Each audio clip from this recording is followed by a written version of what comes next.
Yo, I put it like wow, this that sound. These oaks don't work hard like me, I hope they know by now. Bayo Bab, stand my ground. Bro, these money trees go overseas like Percy Tau. I make sure you stay around, quiet when I'm under loud. No negatives allowed, me and positivity took a vow. I always play to win, don't anticipate loss. Mind always in the clown, my boy. Never think about the drop, never ever ever think about the drop.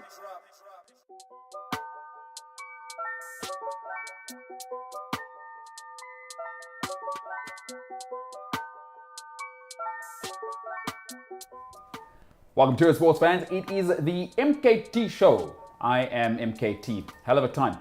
I'm in George, not a person, a place.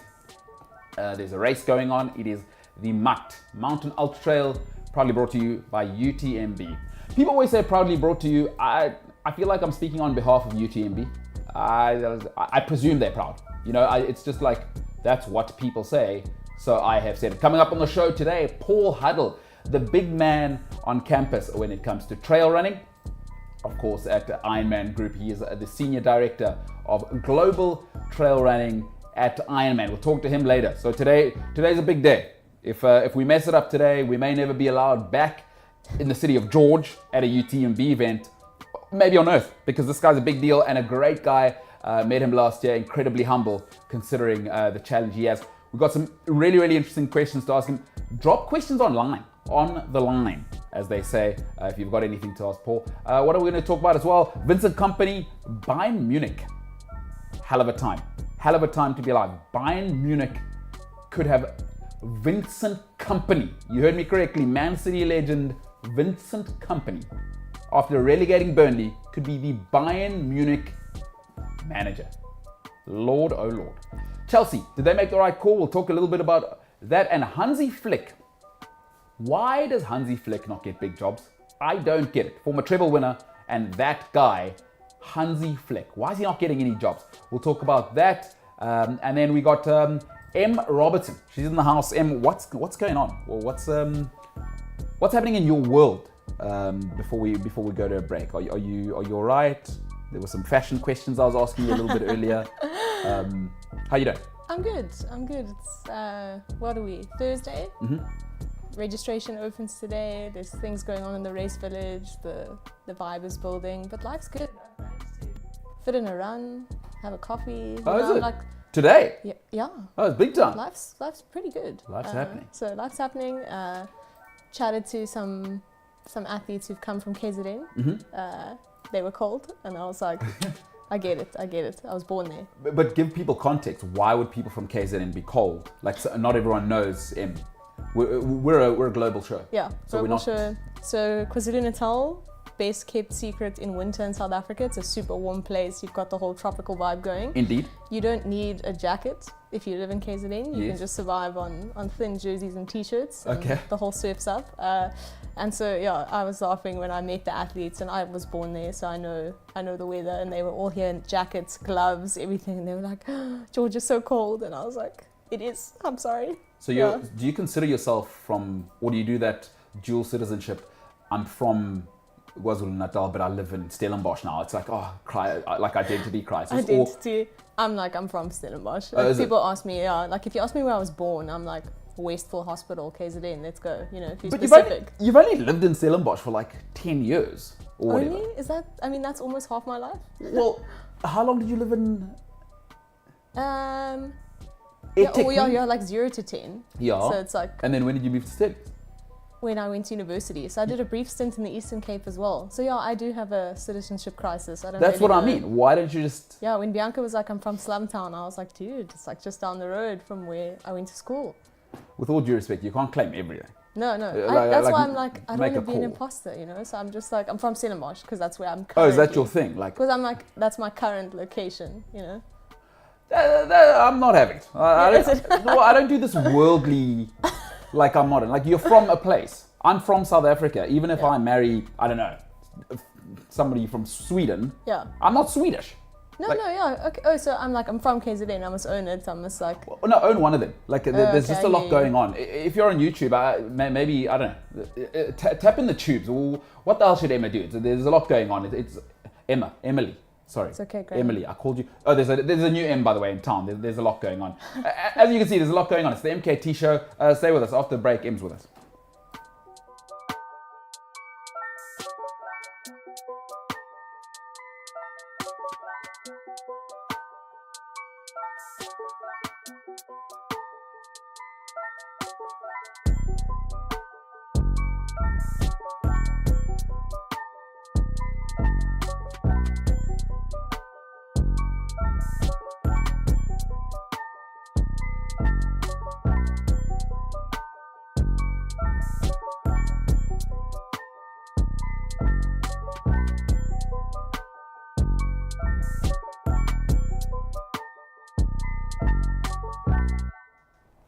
The MKT show, we're back. We're going to get into it. Myself and M, wasn't a disagreement, but I do think people should. You can't have everything. I'm so from Stellenbosch. Like, cut the crap. Where are you from? Just say it. You know? I'm South African. Like, what are we doing? Maybe I'm wrong. Listen, the reason we're in town, this is it. Here's the big boy. Now, these ones, there's a little fun run where M's from the East Coast that goes from Pietermaritzburg to Durban every year, and everyone thinks that's tough. Now, you can't quite see this, but it says 160 kilometers. That's 100 miler. This is what we're in town for. This is the real deal. In South Africa, we have a term. We call it the real Makoya. Now, the Brits say real McCoy. That's not how you say it. It's the real Makoya. The fact that they made up the language is a whole different story. But this is what we're in town for. The MUT. 100 miles. You can't fake this bad boy. It's over mountains. It's up and down. It's up and down. It's raining today in George, which means you're really, really going to have to earn it. And I wanted to talk to you about your thoughts, because you've run the trail now. I mean, when did you run? Yesterday. You've been out on the trails, huh? Yeah, so had just local little go in just by the trail kiosk, explore a little, not too much time. I mean, it's not 100 miles. You just do like between 5 and 10 Ks, but enough to get a taste of George.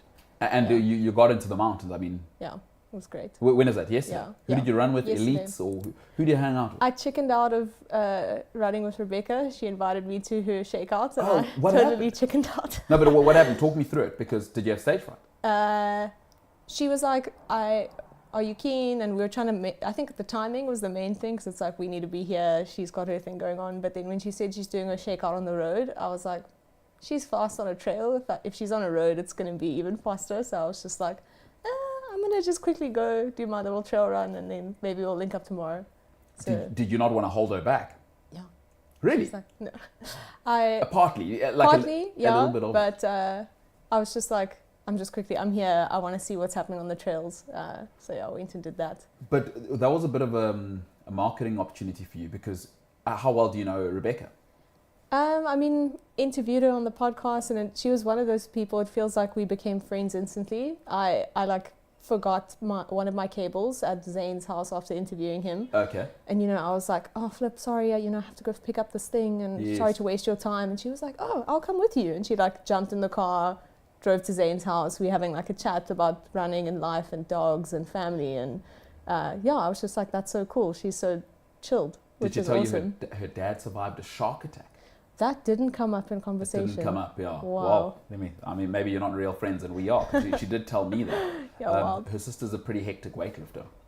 Weightlifter. But her sister was born with a hole in her heart. Yes. No, that's not like an analogy. No, wild. That actually happened, and now she's also a fitness freak. So that family seems to be on the right comeback. track. Yeah, I love it. Yeah. No, Rebecca, but I'm thinking you could have run with her. She could have been a client. That's what I was thinking. Marketing opportunity. Hey, while I'm here, who's your coach? And she'd say, I'm also a coach, because Rebecca's also a coach and a runner. Yeah. Anyway, I don't know. Whatever. You didn't, it's fine. The way you're from Stellenbosch. The ship has sailed. Mercury's in retrograde.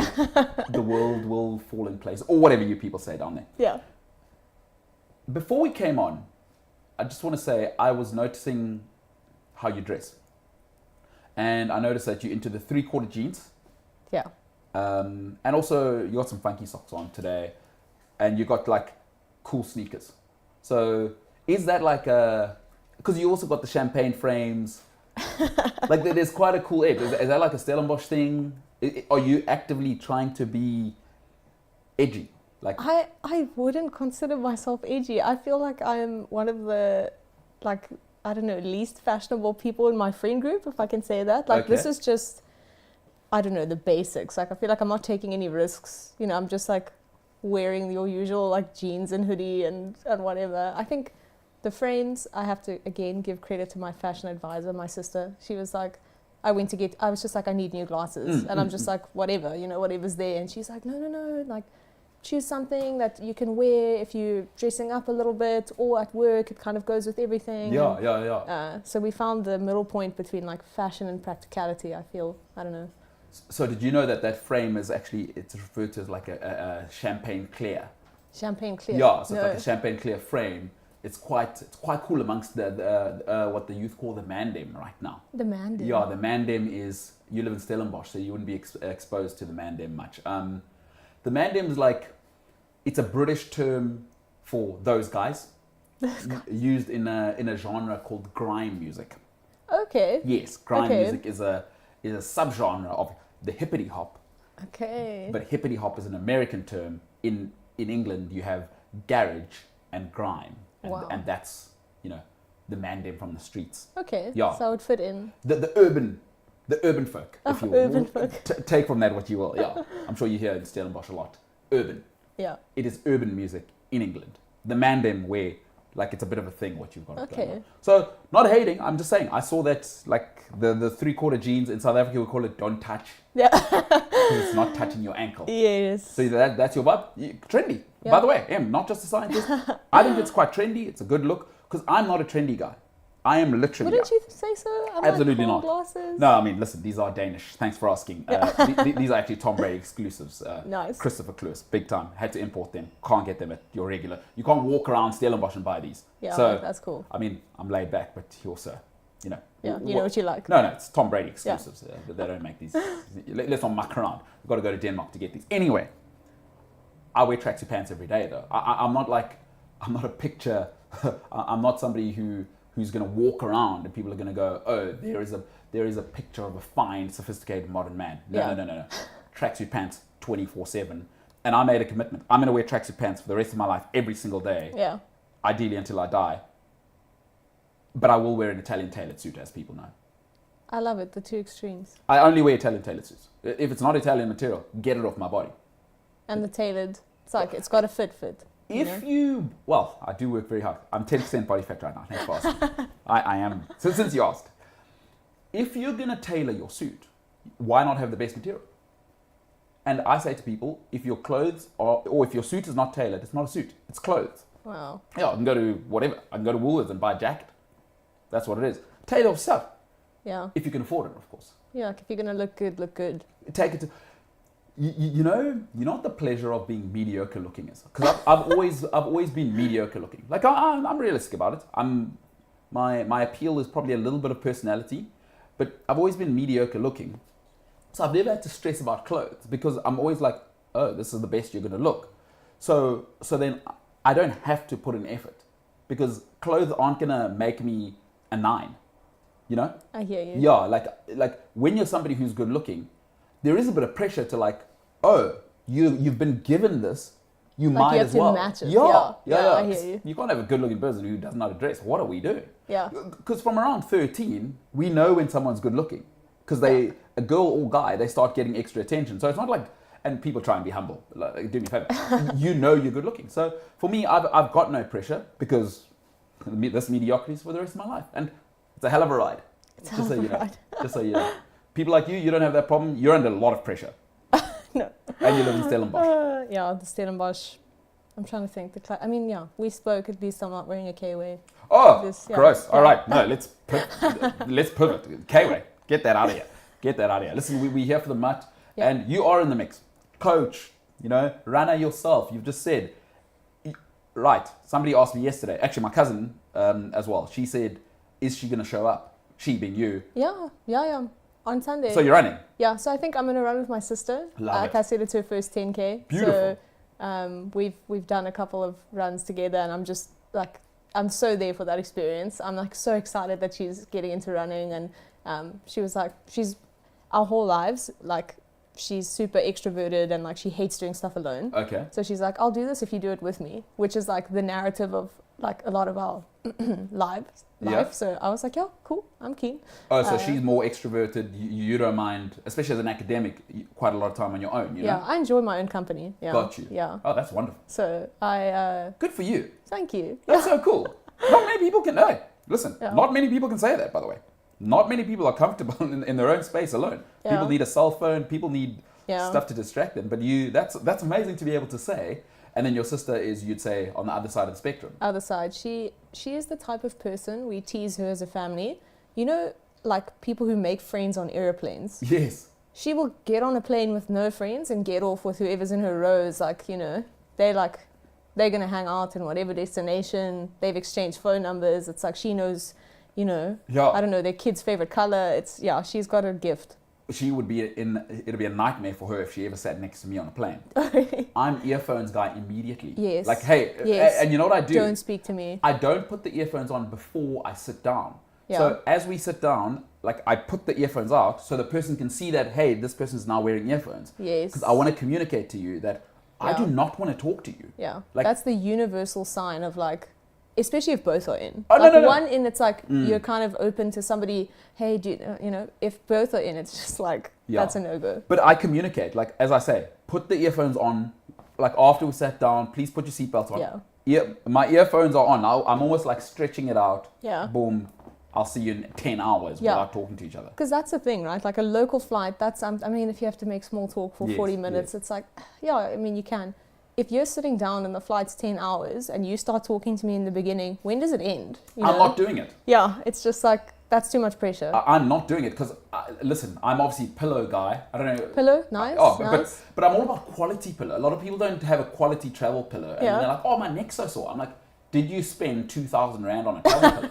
And then they're like, no, well, Yeah. I just got it at the chemist. I'm like, you're an idiot. Get invest in that. Legit. But you know what helps you sleep on a plane? Obviously earphones, but you've got to have a high quality eye covers. Okay. Yeah, you've got to spend a little bit of dough on the eye covers. Okay. And then you're going to win. And then the earphones, so Craig doesn't talk to you the whole Yeah. time. They're absolutely terrible. Speaking of travel, we've traveled to MUT, George, etc. We're here. I'm quite excited. So Sunday, Yeah. Saturday, people will be joining you out on the trails. I wanted to ask you, Yes. do you have any favorites? Let's start maybe in the 100K. Is there anyone you're looking out for? Who should people be looking for? Because people can, by the way, you can track on the UTMB website, etc., etc. We'll reveal those details. It'll be in the description, actually, how you can track the race. But are you excited about anyone? Is there anyone who, you know? Starting in the 100K, let's think.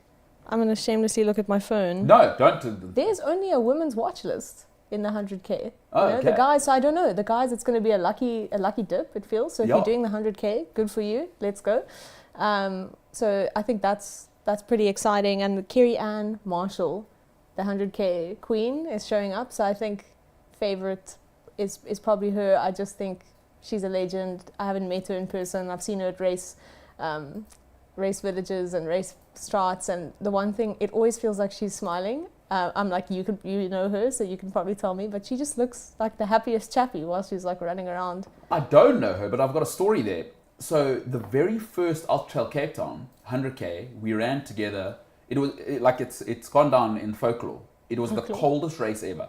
It rained from 4 in the morning, like for 6 hours. For the first like 45 Ks, it rained on top of Table Mountain. You only get there like an hour and a half into the race. Yeah. It was sideways brutal rain. So her and I spent like 40 kilometers of that race together. Yeah. She probably doesn't remember me because she's so focused. But it was like 40 Ks we ran together. And then, because I'll be honest, I didn't know who she was at that stage. Okay. So I was like, and I was fit then. I mean, no big deal. I was running 30-minute 10Ks. So I was proper. I was proper 2015, 16.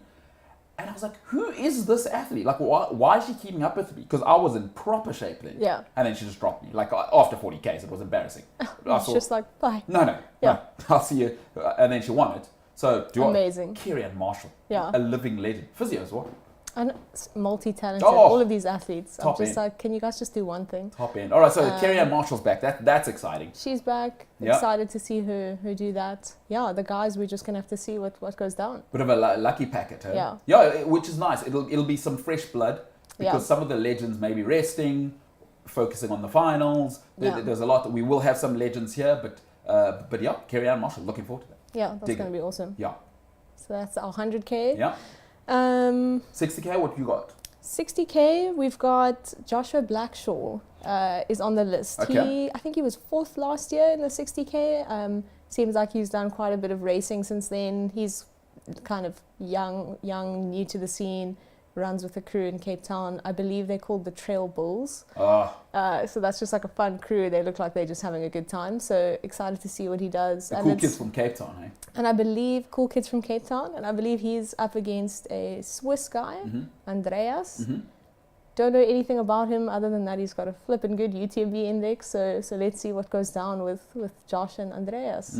Yeah, and then on the flip side of that, no particular watch list for the women's 60K field. So lucky dip on that side as well. Let's see who's going to throw down from the goals. Rebecca.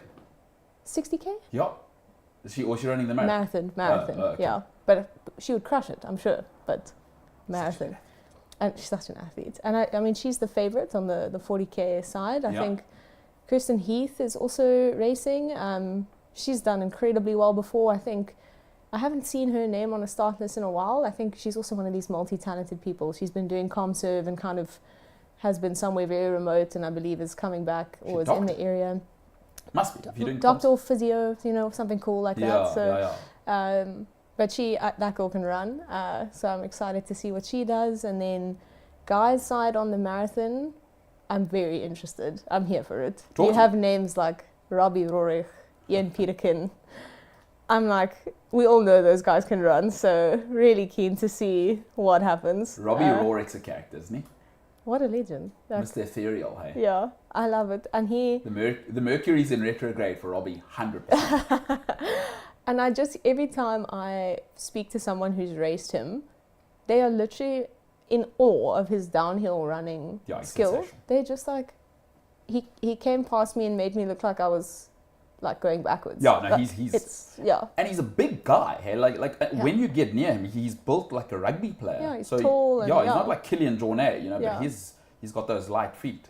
So I'm like, let's see. I think that's going to be quite a competitive space. Mm-hmm. I like with the like marathon and the 25K distances, like you always have a watch list, and then you've always got people who they're stepping it up. They're coming onto the scene maybe for the first or second time, so they're not on the watch list, and then suddenly they're in the mix, and it makes for some exciting racing. So isn't it amazing? And it's lekker. I mean, they probably, because how old are you now?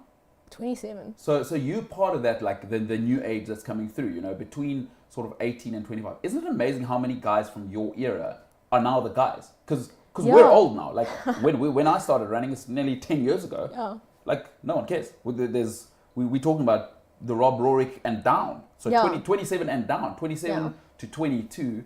Isn't it amazing to see it's how so trail cool. running sort of has a... It's kind of like football now. There's an academy that comes through. Yeah. So I feel like we're in the best time ever, particularly in South Africa and globally. Yeah. But there's just so much young talent. Why do you think that is?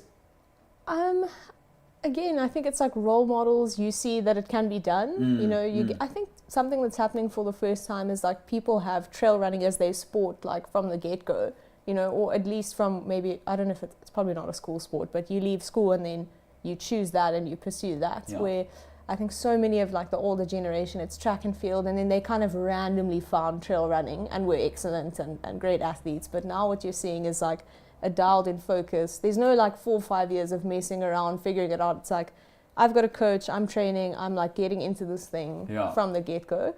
And I love seeing that. I think the times are also getting faster and faster. Every time I think, that's it, this course record can't be broken, someone does it, and then you're just like, great, this is cool. It is awesome. Lots of new young talents, but great role models as well. People who've made the mistakes and saying, don't do what I did. So I think that's super helpful also for the up and comings. Yeah. Somebody was saying to me yesterday, one of the crew, the editors, was saying to me yesterday, all these trail running people. He was editing some of the elite interviews with Bianca, and and he was saying they all have this vibe. Yeah. My theory was this: mountains humble everyone. So as much as they are elite athletes, next to a mountain, they are still just a human. In normal life, a footballer is bigger than he is because of the celebrity power. But next to a mountain, we are all tiny, and it breaks everyone. So I think trail running, it doesn't really matter what kind of person you are. You may be arrogant. No matter who you are, you will be humbled at some stage by mountains, which is why I think within the context of trail running, no matter what kind of person you are, it'll naturally reject a certain level of ego purely because mountains break everybody, was my theory. I don't know if I'm right though. I agree. It was what I think yesterday one of the guys from the Live to Run elite team, he was saying, I've done the training and I feel as ready as I can, but I'm going to have to see what the mountain decides to do on the day. Yeah. And I loved that because I was like, that is so true. And like, we know, George, the weather can change like this. You could have, in theory, be as well prepped as possible. Mm-hmm. The mountains are going to decide what's going to happen on the day. Sunshine, the weather system, the whole thing. We don't know. So I love that. I'm just like, it's if you're going to go in with a me versus the mountain attitude, I think you're going to lose trouble. every time. Yeah. Mountains are, depending on your beliefs, mountains are billions of years old. We're very new. Yeah, we No, depending on your beliefs. Yeah, but in reality, we can prove that it's billions of years old. We know this. So these mountains are billions of years old. You're very new. At best, you're 80,000 years old. Yeah. At best. You're like, according to studies, at best. So the mountains are going to win. Beat you and your ego. You said the Live to Run guys. Yes. Are they on your podcast? They are. What's it called? Where can we get it? So it's busy uploading right now as we speak. Beautiful. But so we're just kind of the name for the kind of stuff that's going to come out of this week is just MUT Moments. So Okay. a little bit of behind the scenes. This one is the MUT Moments with Live to Run. And so sport and transformation. You can find it on all the platforms. I'll do the whole, post it on the Instagram story, make it easy for you, click a link. What's it called? You yeah. didn't tell us what your podcast is called. Oh, my podcast. Yeah. Oh, Trail Culture. Trail Sorry, Culture. I thought you meant the episode name. Yes. I No, was no, like, no. Oddly no. specific, yeah. But there may be new people Yeah. who are only arriving today, listening, Yeah. and they'll be like, "Who's this person?" M. Robertson, masters obviously in Sports science, Sports yes. science. Trail Culture's the pod. Here And- with MKT. a coach and a PhD candidate. Yeah.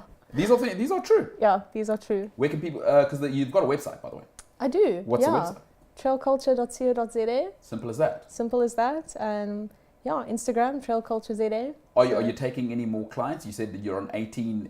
If you haven't been watching, I don't know why you haven't. But are you taking any more clients, by the way? Space for one or two after MUT. I've got one or two. This was the goal. You know, they're gonna check this box and take a break. Sometimes, especially if you coach parents, families, they commit like, I'm gonna do this thing for this amount of time, and then the priorities kind of have to reshift, or it's my spouse's turn to like follow a race or whatever. So Wait. I've got. Whoa. Explain that to me. So sometimes you'll take on a family. No. So sometimes I'll take on, say for example, I've got a couple of moms, Yeah. and they train, they choose a goal, and they Okay. train for the race, and then when they stop with running, you know, the coach-athlete relationship ends. It's not necessarily because there's an issue or they don't have something that's coming up next. They've just committed 6 months of their life to this, and then other things take priority afterwards. So getting back to the family, maybe Yeah. their spouse wants to train for something. So the whole taking turns thing. And then often those people come back if they've had a good experience, so that's cool. So after MUT, it's like sad because you become friends, but that stays, you know, even after the athletes stop training with you. Do you get any saucy stories? Like if a guy or a girl's thinking about leaving their partner, do they ever like come to you? Because I mean, Oh no, because they must spend so much time with you. Do they, kind of like a barber, you know? I hear the drama at the hair salon Yes. coming out. So Yes, because you would almost, now you are the place I come to upgrade my life.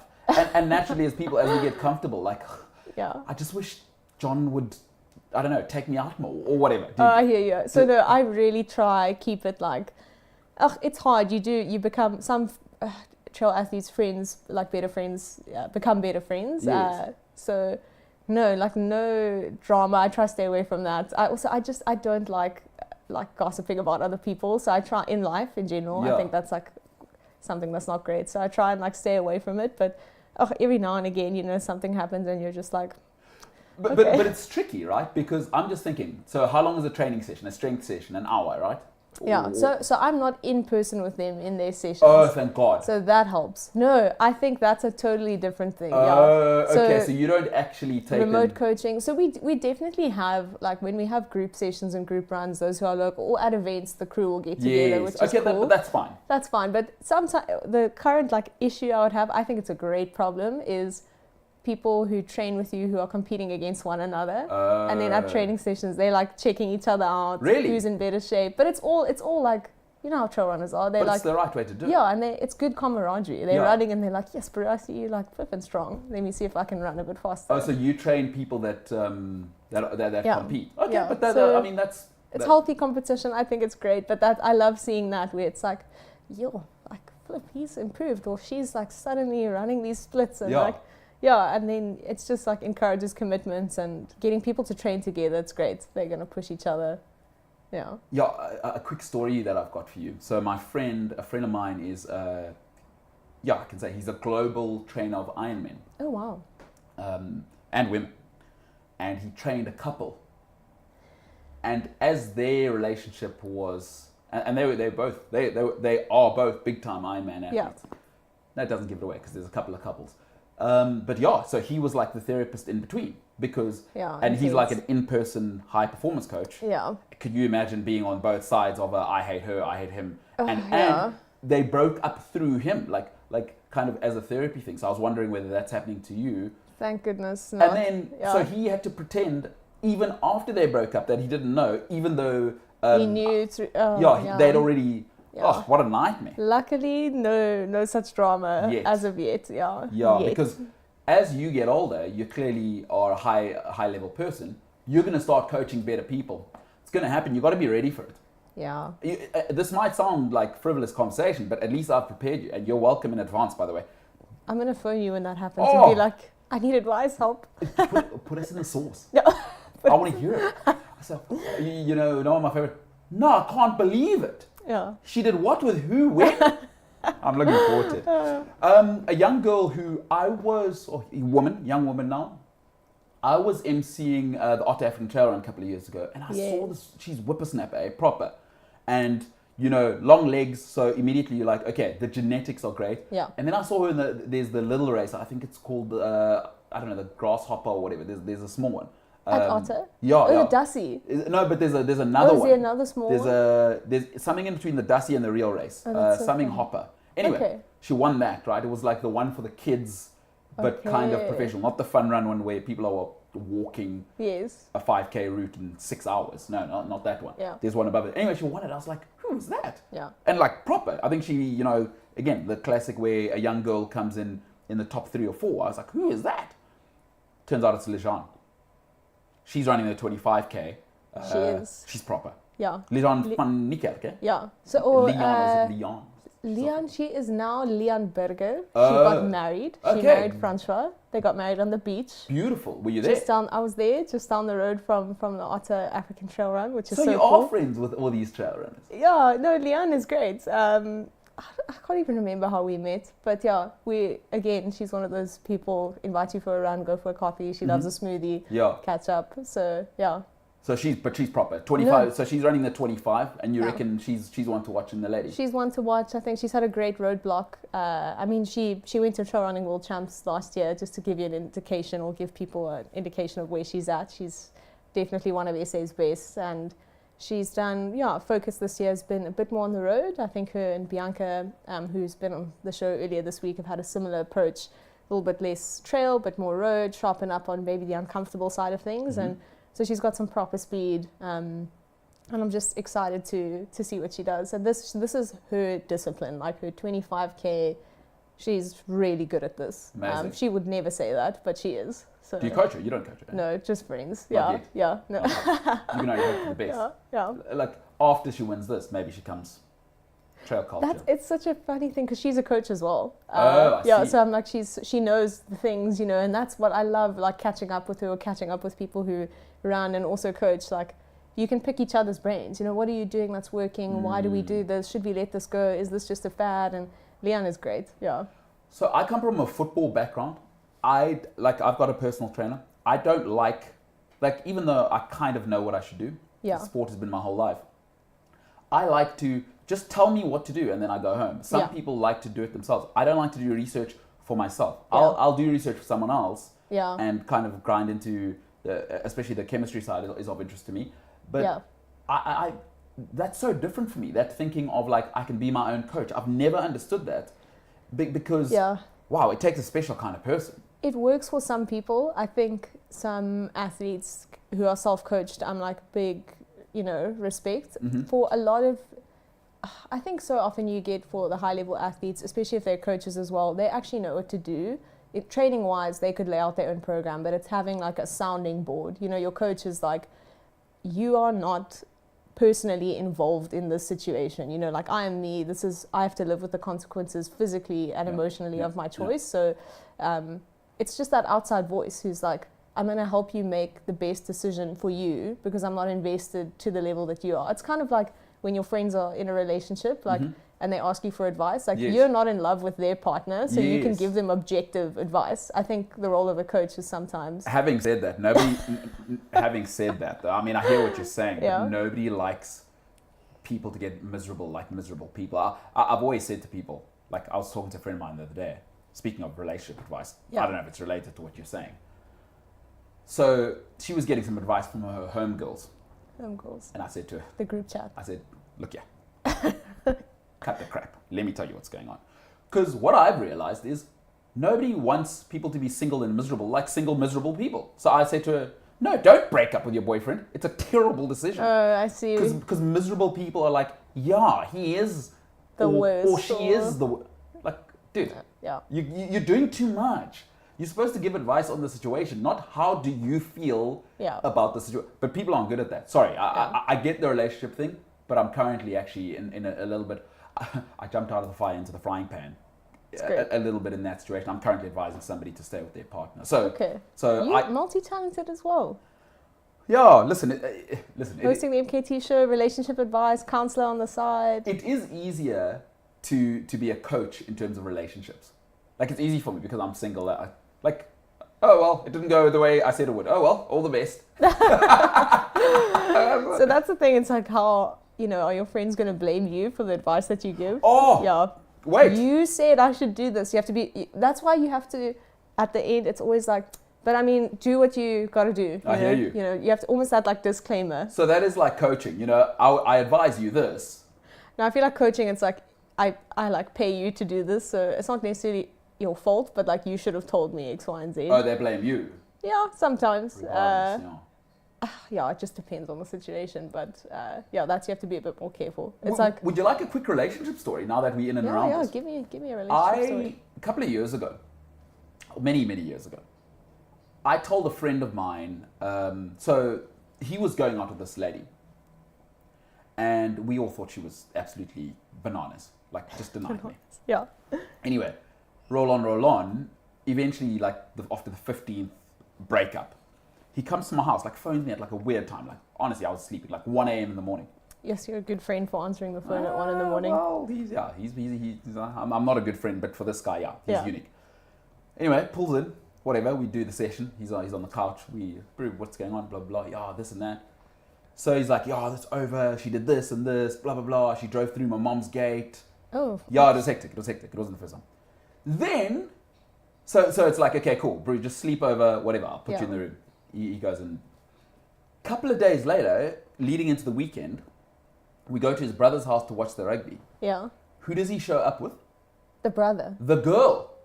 No, so we're at his brother's house after... Oh, and then he did the classic. Oh, yes. Okay. No, but that's not the end of the story.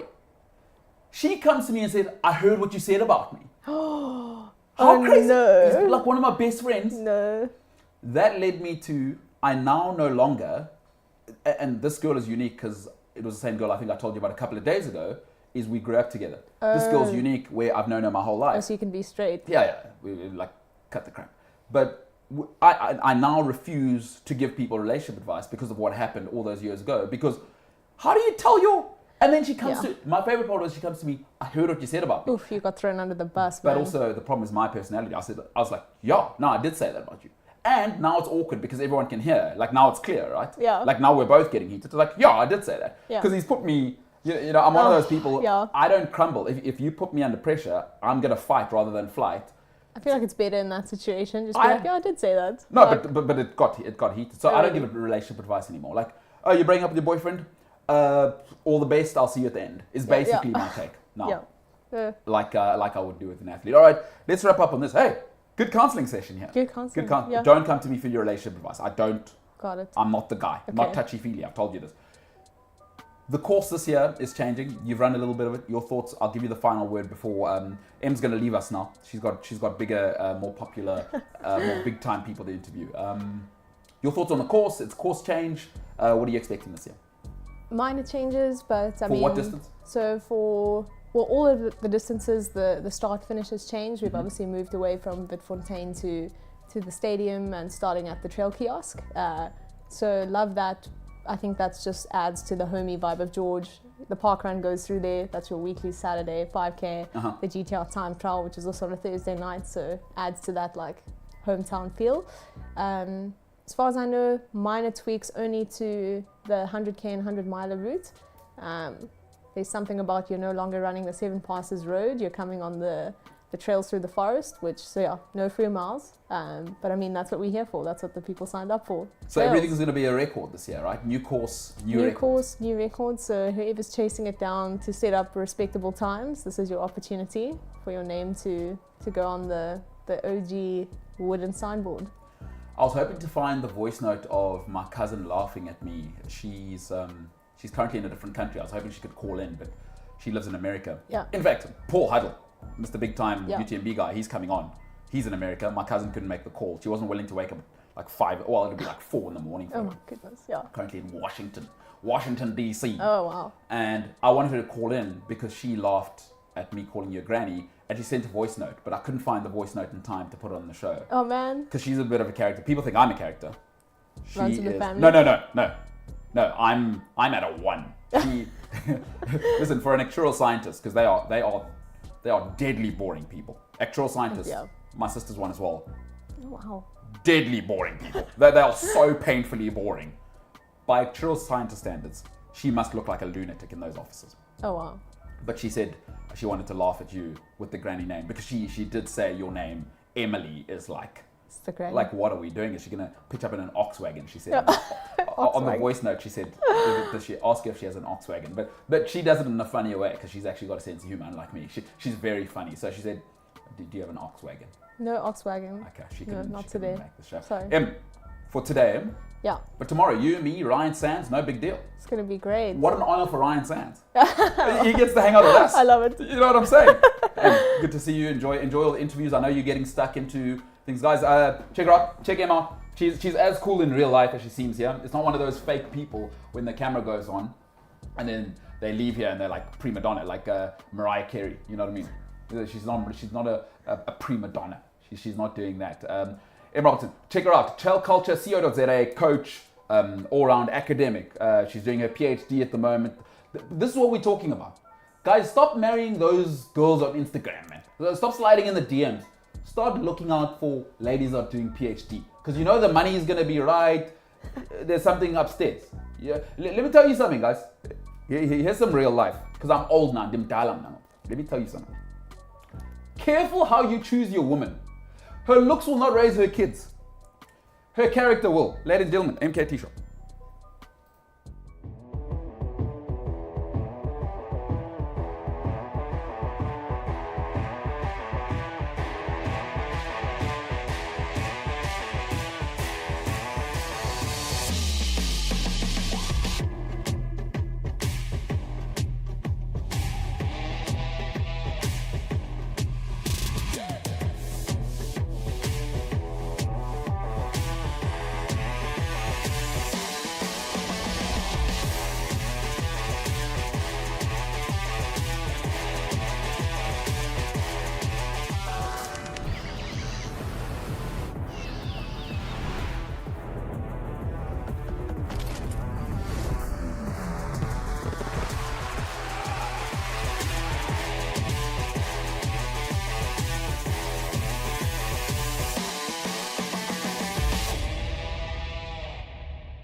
MKT show, we have returned.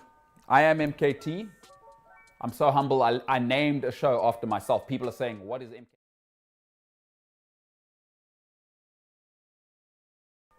That's me. I am that person. The name of the show, I had it, I came up with it.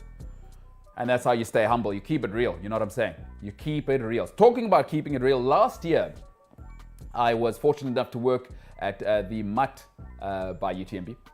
And then I realized maybe we're serious, because they sent out a French contingent, and then there was a gentleman walking around with a sort of quiet authority, and I thought, okay, who's that guy? You don't really want to be stepping. You're a service provider. Zane's my guy. And then I thought, who's that gentleman? So I went to Zane, and he said, no, that's the actual guy. That's the guy who we need to make sure, And I went and spoke to the gentleman, and he was just so kind and so down to earth. And then subsequently, I got to know that his name is Paul Huddle. So Paul Huddle, just to tell you, Senior Director of Trail Running at the Ironman Group. Of course, there's a relationship with the UTMB, and his enthusiasm for the MUT, his enthusiasm for taking trail running global. He's a former athlete himself. We'll get into his Ironman pursuits. We'll get into his better half, his lovely wife, and her pursuits as an elite athlete. They are two X-men that could possibly produce the first sort of X-man in the next generation, because they are former elite athletes and super, super smart people. It is my absolute honor to welcome Mr. Paul Huddle. Mr. Huddle, how are you, sir? I am fantastic, Umbalelo. Thank you so much for having me. I really appreciate it. It's good to see you again. I miss being down there. Fantastic. And just to give people context, you are in the United States of America. It is 5 o'clock there, I believe. Yeah, it's 5 a.m. I'm in Cedar City, Utah, a little town in just north of St. George. Listen, Utah, one of my favorite places. I went to Park City a couple of years ago, one of the greatest ski resorts in the world. So you are in fine country out there. It must be absolutely glorious, especially now in spring. Yeah, it's finally warming up.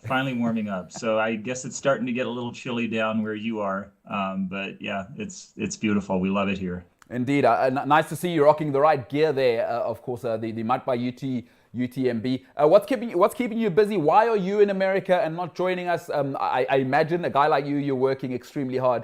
Before we get into things, what are you up to in the States there as a part of UTMB? Yeah, my role is I have multiple roles that I work on for UTMB. One of which is operations globally. So as you mentioned, UTMB and Ironman have a partnership where we have events that we own on the Ironman side, and UTMB has events that they own. But the goal, of course, is to make sure that all of the events have a consistent operational and safety and feel, and not homogenous by any means. And I think that's represented well by all of the events around the world, but just to make sure that we're delivering a great experience for our runners. So there's the operational side, and I work with some really great people, one of whom is down in South Africa right now. That's Juliet Berger. And Juliet is our head of operations for EMEA, Europe, Middle East, and Africa. And so she's down there this year. I was down with her last year, and she was 100% confident. She goes, "I've got this. You don't have to go to 1,000 events this year." And I said, "I really want to come to this one." And she said, "No, I have it. I'm good." So she's got it. So I get to stay home. And the other part of my job, which is keeping me very busy right now, is trying to develop some new business or bringing on new events throughout the world. And I think you saw the announcement that we just had in Malaysia Ultra Trail by UTMB. We just announced that yesterday. And so I'm also working on new events around the world with the teams in the different regions. And of course, here in the US, trying to grow the sport. That's absolutely fantastic. I mean, it is a great game. You know, the beauty for me of trail running is that it at its very essence, at its very core, is that we're looking after nature, and anything that has that at the center, the rest is just icing. I think the cake itself is indeed looking after nature and celebrating nature as a whole. So fantastic, and all the best there. And as you can hear, Mr. Paul Huggle, not a guy sitting on his hands developing that. And you know, as a part of that, Mr. Huggle, we've joined, and I say we as the MUT by UTMB, we've joined the international circuit, and it's been an honor to sort of be a part of things. Just your thoughts on the MUT and its growth, and the way you've observed what we have to offer as the MUT to the UTMB World Series as a whole. I'd love to hear your thoughts and kind of how you're thinking that the MUT can be a part of the bigger picture. Yeah, so MUT, I wasn't necessarily part of that deal. Stefan Pechnig, my predecessor, who I really admire and was really excited to work with, was the guy who spearheaded that deal. But of course, you know, I have some connection to South Africa through my wife, and had been in South Africa in the early 90s. I got to go down with her. I think it was actually summertime. I just remember it being extremely hot. My wife, Paula, is from Durban. And the thing that tied me immediately, I come from running, right? I was a triathlete, obviously, but running was the thing I loved the most.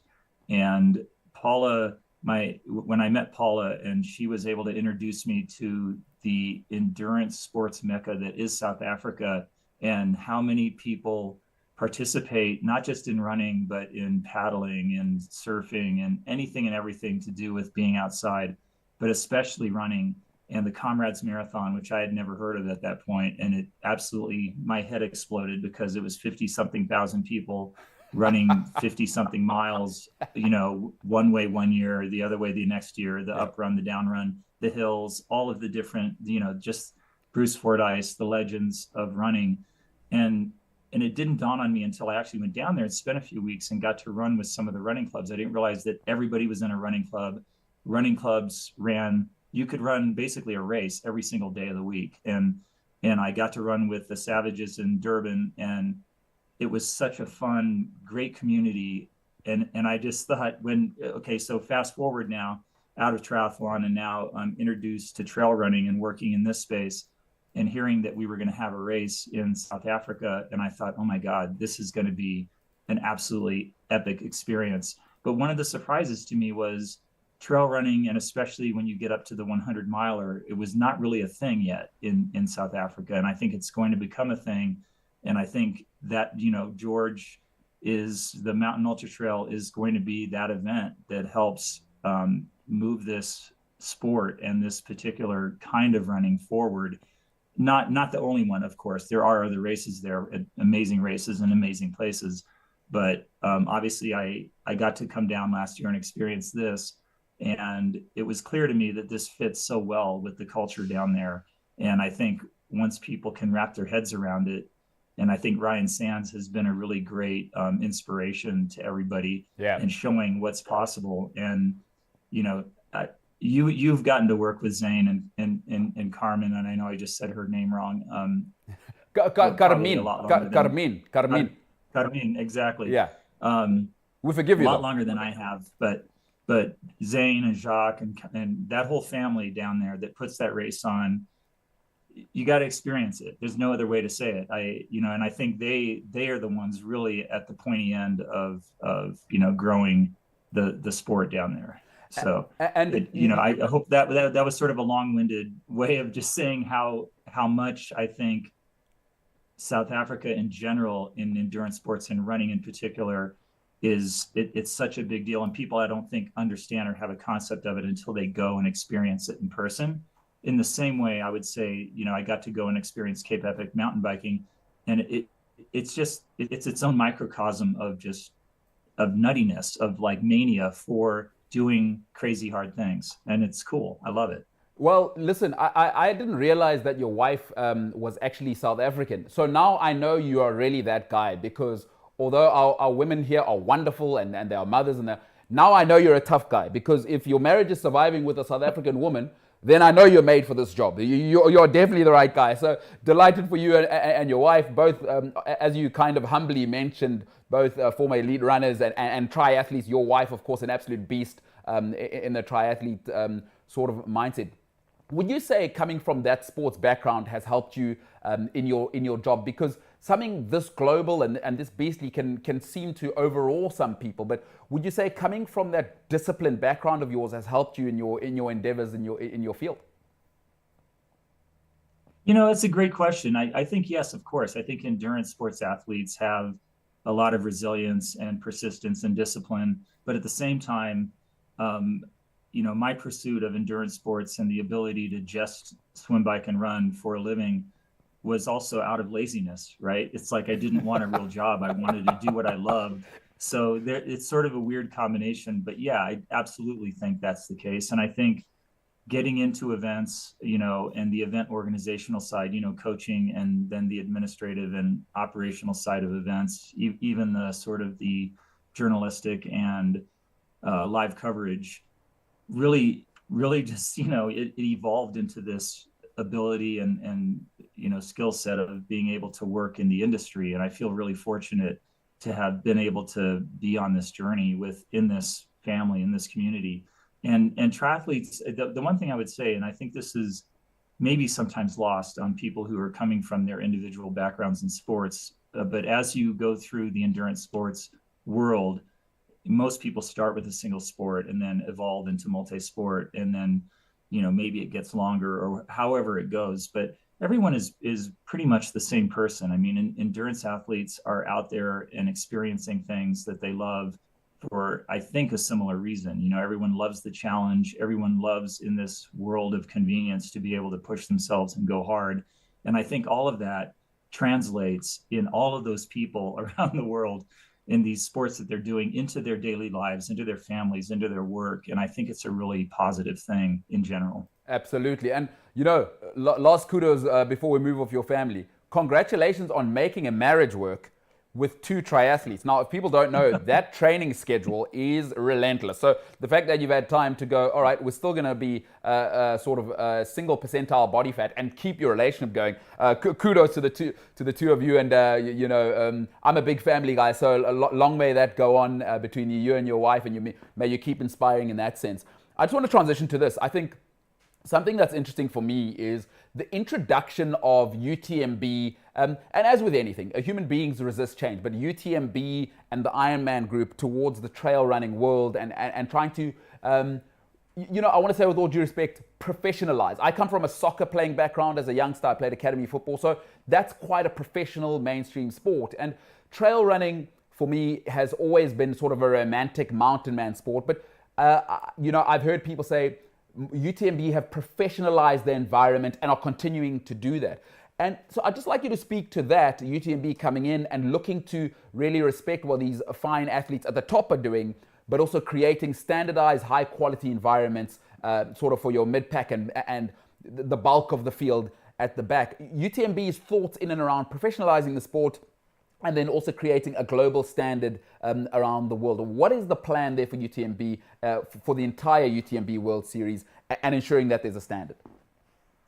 Sure. Yeah, it's a really good question, and I think there's a lot of misunderstanding around it. And I would say we're not the first. I mean, I think UTMB and Chamonix, what Michelle and Catherine Poletti have created is absolutely mind blowing. It's amazing. If you ever get the chance to go, I highly suggest. I don't care what sport you come from, and it doesn't have to be endurance sports. It's the Tour de France on dirt. It's phenomenal. It's just amazing how many fans and people get out all over the place on these remote, beautiful trails around Chamonix, Switzerland, Italy, and it's just an amazing experience.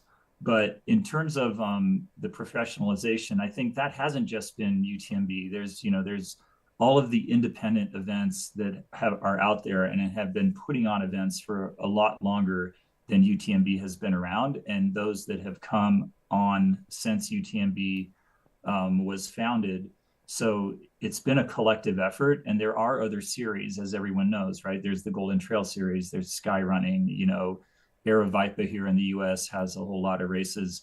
So it's not just us, but what we are trying to do is, because of the popularity and the demand around Chamonix, and that the finals in Chamonix, is affording the opportunity for more people to get there and not have to travel to the ends of the earth to get their running stones and or to qualify with that automatic qualifying. Perfect. And I think that is the key, because everyone's like, oh, you're just trying to grow willy-nilly and take over the sport, and that's unrealistic. I mean, if you just think of it logically, that doesn't make any sense.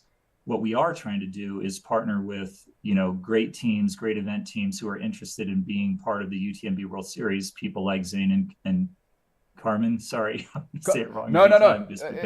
Listen, don't be sorry. You've already married a South African woman. You've respected us enough. So please, we'll give you. I said it correctly a few times while I was down there, because I started to get the hang of it. But, we'll give you wiggle room. So. You're an honorary South African, so we give a little more wiggle room for one of our own. Please go ahead. Yeah, but I think the goal is to who in South Africa would have the chance to earn running stones, to be able to put those stones into that lottery and have the opportunity to run in Chamonix. Mm-hmm. So prior to George, prior to the Mountain Ultra Trail, you would have to go to Europe generally, or somewhere else in the world where there was a UTMB World Series event to be able to do that. Sorry, right? Before you go on, could I just ask you to explain that stones process? Because often people misunderstand it as some sort of system that's trying to keep people out. But could you explain what it is and why you think actually it helps the runners? So it took me a while to understand the whole thing when I first became involved, and that alone, I'm like, guys, we have to simplify this somehow. And the team in Chamonix and elsewhere has done a really good job, I think, of simplifying and making it understandable. But the essence of it, the way I think of it as, a running stone is a lottery ticket. So each stone that you earn gives you another opportunity to put in for the lottery to get to Chamonix.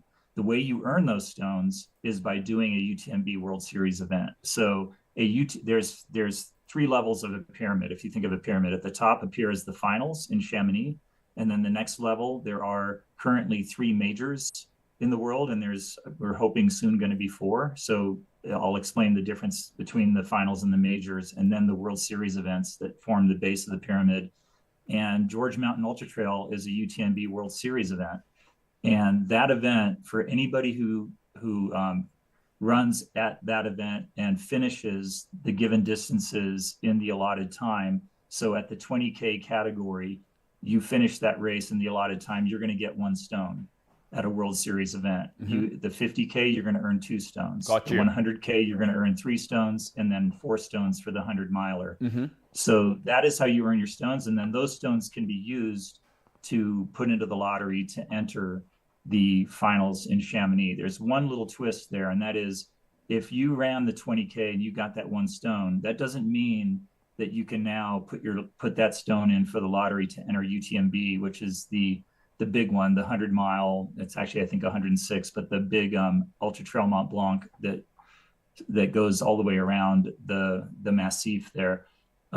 you would be able, that stone, until you have to basically validate. So you could go to a UTMB index race and run a 50K that now you can put that stone in for the OCC or the CCC, the 50K or the 100K, or you could run a 100K UTMB index race, and that would validate that stone that you have to be able to go to put that in for the CCC, which is the 100K or the UTMB. Understood. So you have to be able to, you have to earn stones, or have to have at least proven you've done the distance to be able to enter the lottery for the distance that you want to compete in. And then the last thing I'll say is the difference with the majors is there are more stones available. So for the 20K category, 50, 100, 100 mile, I said 1, 2, 3, or 4 stones earned for completing those distances.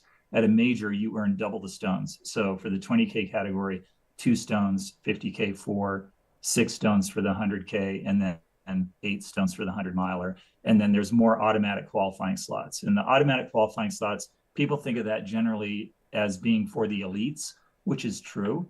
At George, at the Mountain Ultra Trail coming up this weekend, the top 3 men and women in the 50K, 100K, and 100 mile will automatically qualify to go to Chamonix. For the equivalent race. Exciting for those. Yes. So if you win the 60K, if you win the 60K, correct, you get a free entry into the 60, is it the OCC? Correct. Okay. Yeah, into the TCS. Sorry. Yes, the OCC. Correct. Yes, and then the CCC for the correct. Yes. And then for the majors, top 10 men and women in each of those categories automatically qualify. Plus, there's 100. I think it's around 150 age group slots that get distributed according to the numbers of folks in those different age groups. And at the top, those folks also automatically qualify. So that's the differentiation between a major and a World Series event. Okay, and now as an honorary South African, because now that I've heard that the majors obviously get a little extra love, now we need to ask you, this is where we, you know, friends and family discount. When are we becoming a major? And in a serious note, what does that take? What do you look for? And would MUT ever be up to be a major once you feel that we reach this down? Yeah. Well, if you think about it, what we're trying to do is you know, obviously grow the series so that more people have the opportunity, regardless of where they live, to earn the stones and be able to qualify and get to Chamonix, right? So that's one thing. And then when you talk about the majors, currently there's a major in North America, and that was Canyons this past year. It'll be Kodiak, the race in Big Bear in Southern California, coming up in 25. There's Valderan in EMEA, that's in Spain. And then there's Thailand, Doi Inthanon in Asia right now. So those are the 3 regions we currently have majors. I think the goal will be to have a major also in Oceania, in Australia, New Zealand, in that region. That, you know, want one on every continent. So that means what's left, right? Oceania, South America, Africa. And then you also have to think, okay, how many events are in each of those regions? You probably want at least a minimum number of events before you start designating majors. And what is the qualification to be a major? Obviously, you need an event that is well run, you know, has all of the necessary, and I think it goes without saying, if you're a UTMB World Series event, you have what it takes to be a major. The one thing you do have to have for a major is you need all 4 categories. You need a 20, 50K, 100K, 100 mile category. So right now, George fits the bill. It's going to be a matter of time, you know, as we develop the series before the major gets there. And as I say that, I'm like thinking, you know, no promises, 0 promises, right? No guarantees, but you know, obviously that will be the goal in the long run. No, how long that will take, I don't know. Yeah, I mean, no guarantees, no promises, but it's going to happen. You know what I mean? You know, I'm not an ethereal person, but I've met some people who are into manifesting things. I'm not really that guy, but in my mind, I'm manifesting it through the camera straight to you.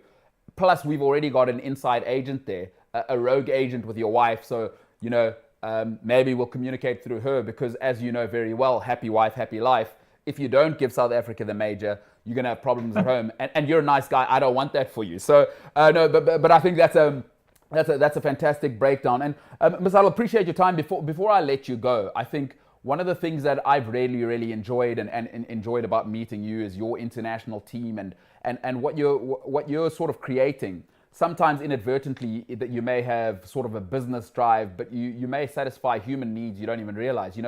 You are mixing cultures from around the world, and I do appreciate anything that brings people together to say, hey, actually, we're all pretty similar, regardless of your deity or wherever you may eat, your diet, your country is. We all just want to be loved. We all just want to pursue the highest form of human, of being human, which is grit, the desire to get through things. And I think all of the things that trail running embodies. So I think what you and the UTMB team should be proud of, and I think we can all be grown-ups and say, nobody is perfect. But what we're looking to do here is to raise the standard for everybody and also mix cultures from around the world, because there will be Taiwanese people that'll come here, Chinese people that'll go to America, Americans that'll go to Europe for the first time, the Europeans that'll go to South America. So I think you and your team should commend yourself for doing that, because I've got a bit of the wanderlust. I love to travel. I've met people from environments and backgrounds, and they've moved my consciousness forward more than I could ever have done in my own backyard. So thank you to you and your team. And although you are a business, but I want you to continue to keep doing what you're doing, because you're satisfying something that I believe that can change the world in a small way, is just meet one another, meet eye to eye, and humanize one another. And I think that cross-pollination across the world, I don't know whether that's one of your core ethos and you realize that's what you're doing as perhaps a secondary objective, but you are doing that whether you like it or not. And I want to thank you and your team for that, and your attitude towards us here certainly last year was just unbelievable, considering what you are as Iron Man and what you are as a group as UTMB. So I wanted to give you, as you say, a shout out right there. Thanks, Mbalilo. I appreciate that, and you're absolutely right. I mean, on a naive, maybe Goldilocks level, I do think, there's a guy over here named Dylan Bowman who has a show. It's called Free Trail, and Dylan's thing is trail running can save the world, and I love that enthusiasm and I love that feeling, because I do feel like sport is the great equalizer. It levels the playing field, and especially mass participation sports like triathlon and trail running and road running and cycling, whatever it is that brings people together. Just as you said, everybody realizes there's not a whole lot of difference between any of us. And I think it's, became really clear as, you come up in a given sport. In my case, it was in triathlon at Ironman. And then as you work in the sport internationally and you see the same exact problems, the same exact issues, the same exact everything, just in different languages, just in different cultures, in different places, all the same challenges, all the same joys and frustrations. And, it's universal. And I love it. I love it for that. There's little things you learn along the way, when you're trying to locate an athlete and you're trying to call their cell phone, and it starts to dawn on you, oh, they're not going to answer my call because it's coming from a US area code. I need to go to the race director or find someone who is from that person's same country so that they can call and they see that number is from the same country. You know what I mean? Yeah. There's all these little weird things that come up as you go through it. And to your point, though, I think one of the most positive things is just getting to meet different people and realize that we are really all essentially the same, and have the same goals and hopes and dreams and loves and obstacles and all the rest of it. So maybe trail running can save the world. I don't know. Absolutely. Let's finish off on this, because obviously the MUT by UTMB, we're unique. We're in Africa. We're the only place at the moment. Of course, Mauritius is on board, but for another conversation, and we welcome Mauritius on board to the team. But we are the only race currently in Africa where you can collect the stones for now. But I want to say this. We are also, there's another level. This is how you become a major, Paul Huddle. In case you didn't know, I'm walking you through how you become a major. Is we have higher female participation than male participation here. And it's happened organically. It hasn't been sort of contrived or anything. And hashtag #SheMUT, and that is what we're saying this year is, we featured our female runners, and not as a box ticking exercise. Like these are fantastic elite athletes by any measure. So, we've brought that to the table, and I'll give you the final word of what you see the MUT becoming and just your thoughts on the massive female participation. So I'll let you take it away, and this will be the final word, and then I'm eternally grateful to you, and we'll let you go for your time.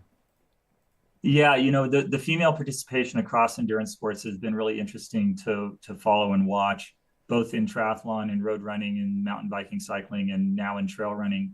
And one of the things we noticed, my wife and I, when we went to Europe and lived there and worked there for a number of years, was in the historically older, whatever you want to call it, older countries. And by older, I mean has been around a long time as a country with a long established tradition. You know, you think of the core European countries of Germany and France and Spain, et cetera, and seeing that the female participation in the Ironman distance was really, really low. I mean, 8 to 12% in that neighborhood. And then experiencing running and, you know, the normal things that you would do day to day in your life, you know, going out for a run or a hike in the morning and going to the gym, et cetera, and realizing and seeing how many women are out there, probably more women than men, being active, but not really participating in events. And then going to a gym and you know, a normal gym where you're like on the floor using the machines or the weights, and then seeing this internal, like, separate area that you could go into, and that was for women. And so there was a clear separation of that.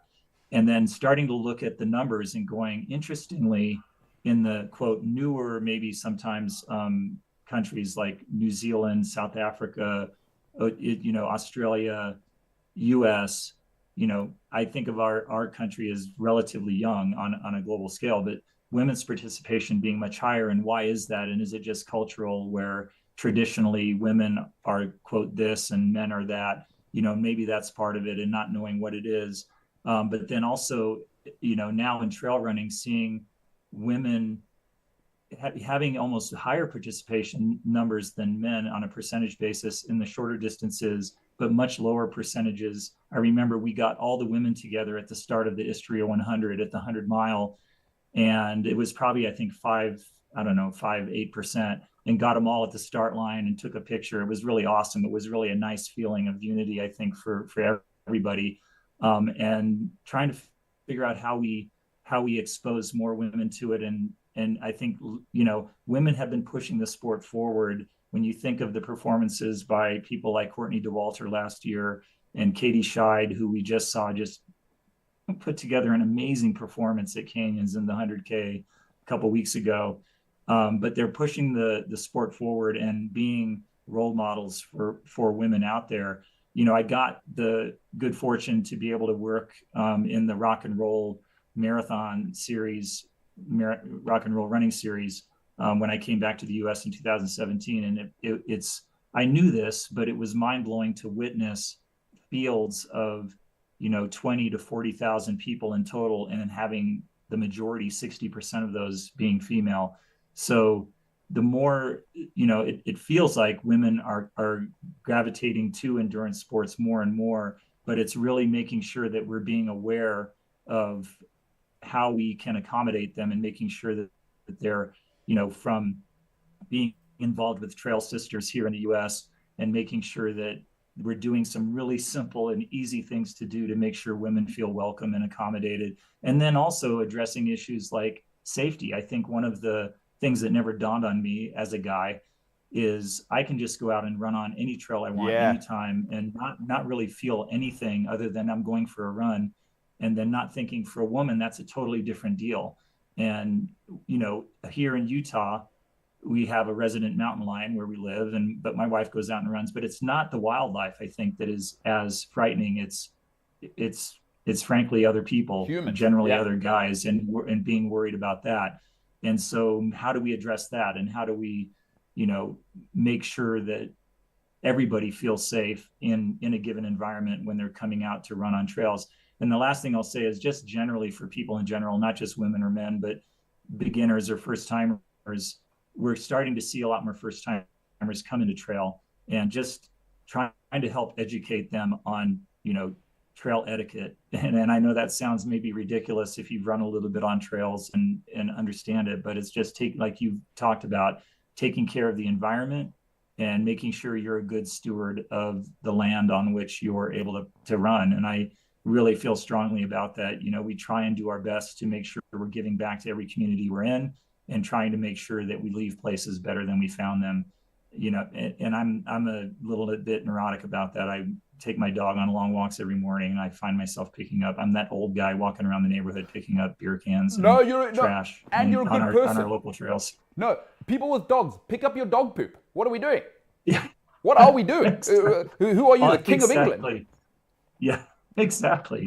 No, it's very true. Just basic stuff, and I think trail embodies a lot of that. A lot of those, basic core, whatever you want to call them, issues and courtesies and how you behave in the world. And I think it's good overall. But to your point, I really am excited for the growth of women's participation in all endurance sports, but especially right now in trail, just because I happen to be involved with it. But yeah, it's been fantastic. You're fantastic, and it's really, really cool to meet you, and your humility towards, and I can only experience you as an individual, and you were so cool to me. I was like, I got to get this guy's number. Who is this gentleman? Somebody in this position of authority who's, I don't know why he's being nice to some palooka like me, but you were genuinely, and for me, the family I come from, everything starts with respect. So if, again, no place is perfect. If people are putting people like you in positions of authority, I think there is hope for humanity, and everything you've said,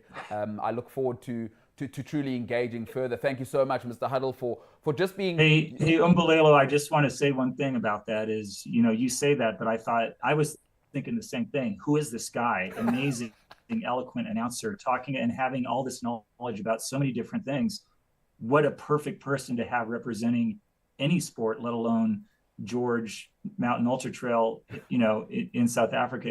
It's been an honor to meet you, and I really hope we get the opportunity to have you at some of our other races, because I think you're phenomenal at what you do, and I just thank you for that. From your mouth to God's ears, ladies and gentlemen, one of the senior director of trail running globally at Ironman, Mr. Paul Huddle. You're an absolute legend.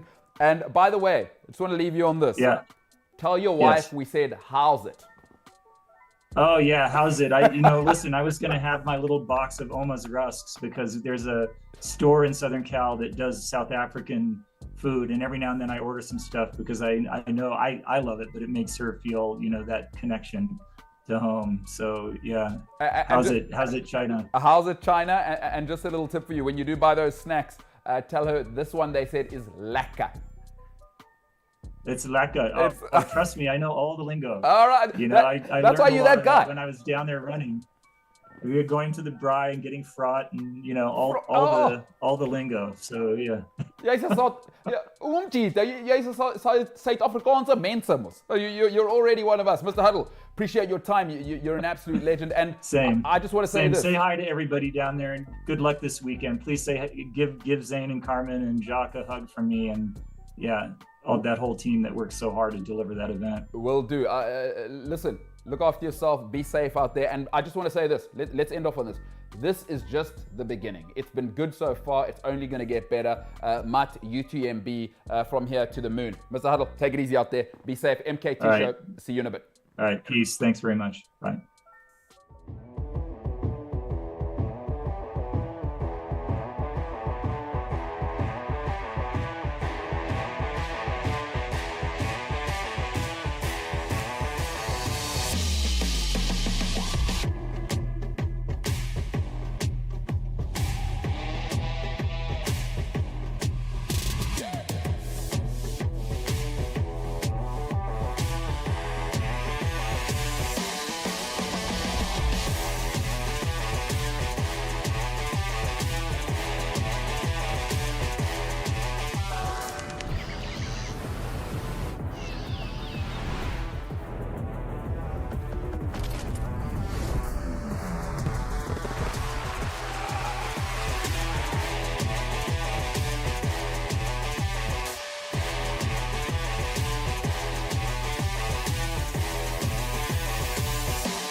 And there you have it.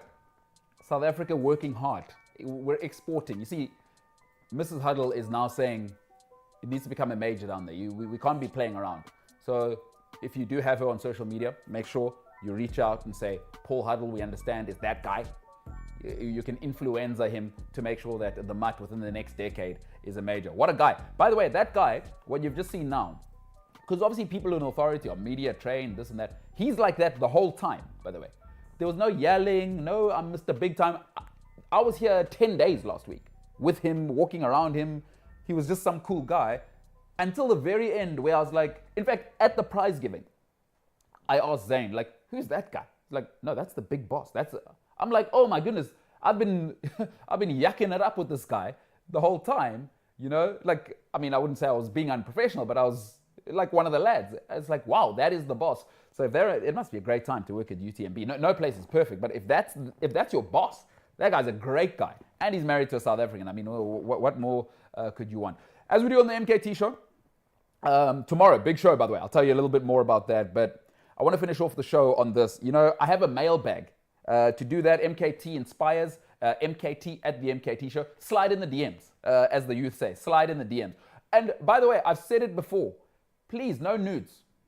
No nudes. I'm too old for that. Right now, we're looking for a wife. I can't be dealing with such unsavory things. Slide in the DMs. If you've got a question, I'll answer it. Doesn't matter what the question is. And we do have a question from good old Inshlanshla. Muntantla. But you know, out in the burbs of South Africa, they say Inshlanshla. So he's Ntlantla Gachen on social media, but it's actually Ntlantla Ndlovu, which is elephant, which is a very Zulu surname. Ntlantla, I just want to say, I want to stay on the front foot about this matter. You can't say a good thing enough times. Zulu is the knockoff of Xhosa. Anyway, let's not get caught up in that. His question says, MKT, hope you're well, brother. I think Chelsea have made a huge mistake in firing Poch because he took us from a 12th spot to 6th in terms of a finish. I want to get your thoughts on the evolution of the backstaff in European football. I think the manager is now a dinosaur and boards will want coaches. And there have been many clubs hiring sporting directors which make decisions on new signings and a way of play, which the coach will use to make the team successful. Set piece coaches, data analysts, and the likes feed into the new system. What are your thoughts on this? Well, Ntlantla, you're very, very smart. I don't know if it's because he's one of our day one, so he's been listening to me because I said this a while ago. And, you know, so that's an incredibly astute observation. So let's start off here with the Pochettino sacking situation. You know, one thing I appreciate about successful people that I know is I don't like messy. One of the things in life is don't allow things to get messy. Just cut it off if it's not working. And what I appreciate about Chelsea in this sense is although people won't be happy about the way it's gone now, it was never meant to be in the beginning. I've used this analogy before, I'll use it again. This was a bad marriage from the beginning. A 9 should never date a 6. Relationships are hard enough. A 9 shouldn't date a 6.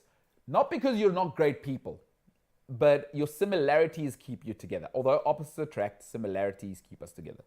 Let me tell you why a 9 shouldn't date a 6. Relationships have natural tension in them. If you're a 9 and you're dating a 6, and by the way, that can be looks, that can be money, that 3 gap is additional tension you're adding to the relationship on top of the natural tension there's going to be. Pochettino should not be at Chelsea. I would say Tottenham is his absolute limit. So the marriage was doomed from the beginning. It was never meant to be. So I appreciate Chelsea for saying, this is not going well. We do not agree. Let's just get divorced. And by the way, there's no good way to break up. You know these people that try and say amicable breakup and all of these modern things? I'm an old school guy, guys. Just break up. It's over. It'll be painful. Go cry your tears in the corner and let's move on. There is no, stop trying to be nice and dragging it out. I love that about the Chelsea board. Now, to come more specifically to your question about what I think about it, I think it's the correct way. Because social media didn't exist in the 90s and the noughties when Fergie and Wenger and these guys were coming up. So although you could hear the fans at the stadium being unhappy, you couldn't have clowns like me in Africa, guys in India, guys in America, by the billions expressing how unhappy they are. And what do billionaires care about? Let's be honest, the money. That's what it comes down to. You and me as a fan matter only so much. What is the money saying? If we are unhappy, we will stop buying shirts. We will stop flying to Stamford Bridge to watch. That is all Todd Boehly cares about. And I'm a Chelsea diehard and I like Todd Boehly. So once people are unhappy with Poch, it affects the revenue stream, because once the PR is negative, the sponsors go, I don't know. It may not happen immediately, but if people are unhappy long enough, then the PR starts to get affected. And the spin-off from that is you start to affect a billionaire's favorite thing. And a billionaire's favorite thing isn't his husband or wife. It is the money. That's why Pochettino is gone. He didn't make the Champions League. It's the money. So I will say this. I love the new way of doing things. Just coach the team. This old school veneration of a Wenger sort of godfather, it's over. It's not a smart way to do things. You know why I know that? Ask every Arsenal fan who had to endure post-Wenger. Ask every Manchester United fan who's had to endure post-Sir Alex. Ask every Chelsea fan who has had to endure post-Mourinho. When you center the whole business around one person, it is idiotic. It is romantic, but we now know in the world, a king running a country is stupid. You have a parliament, right, with a disseminated power base. That's the cleverest way in the Greek political sense to run things. We know that. Just as the cleverest way in football is the most important people are, number one, the players. Number two, the staff, right? Who's running it? The director of football and the business people. Number three is the manager. They are the third most. They should be replaceable because there should be a rigid way of playing. And Bayern Munich and Real Madrid have been way ahead of this. They started this in the late 90s, while teams implored and raved about a central godfather. I agree with Untlankla. Don't make the manager matter. He should be the most replaceable person at any football club. Immediately. When he's gone, you shouldn't be Man United being the richest club in the world. For a decade, you've got no identity because you've based it around one man. Now Fergie's gone, and now, as the sports Gorma said, you got daddy issues now because he's gone now. And you've based your whole life around him instead of the football club. It's not clever. It's not the way to run it. This is the way to do it. I'm happy that Pochettino's gone. I thought it was the wrong manager from the beginning, and coming sixth is not good enough. This is not Tottenham, and this is not acceptable. And I just want to finish off on this as to why it was the right decision. Some people think you can have a toxic marriage for 4 years, and then you take her on a cute romantic holiday to Mauritius for two weeks, and you think that'll save the 4 years of toxic. No, it was terrible the whole season. Just because Pochettino had 5 great games, it does not save what happened this season. So to Ntlankla's point, couldn't agree more on just use the modern model. Let the club people run the club. I would plan in 5-year cycles, and it is just about a way of playing. Just like Real Madrid have with Carlo Ancelotti, you just coach the team. We don't want to hear from you about players. We don't want to hear from you about strategy. Coach the team. We've bought the players. Jude Bellingham is here. Make it fit. Play him at number 10, number 6, number 8. Your job is to coach this and go win trebles. That's it. So, like that question, and Ntlankla, what I think of it is it's the smart way to do it. What a time to be alive. Ciao Maurizio. Ciao Maurizio. You know, hell of a time to be alive. As a Chelsea fan, can we just have one normal day? Please, man. This club. So let's see who they'll employ next. Some crazy names being thrown out. So before we end the show today, I thought I'd throw forward. Tomorrow I'm joined by one of my absolute athletic heroes, Ryan Sands, obviously one of the first megastar to come out of South Africa as a trail runner. Last year he won the MUT 100 miler, of course the miler, and he was just unbelievable. 20 hours in an incredible time. I thought to myself, wow, for Ryan to do that is just nuts. 20 hours in the weather conditions we had yesterday. So it'll be M. Robertson, the granny who's not a granny. Emily is a granny's name, but she's not a granny. As you saw, or you may have heard earlier, she's quite funky with her don't touch jeans, with her cool sneakers that aren't, you can't buy them. You can only buy them at like thrift stores. She's got that look. She had the champagne frames, M. Robertson, living her best life, also doing her PhD. She'll be with us tomorrow. So it's a big show tomorrow. And then tomorrow we get started. We're into it. The miler sets off tomorrow, the 100 miler. And look, where's my medal? I haven't earned it. But this is what they're after. This is what they're after. This is the real deal. This is the real Makoya. This is the real Makoya. Where I'm from, they say, Yona ke yona. This is why we're here. This you can only get. You can't, there's no tender for this. There's no my uncle works at for this.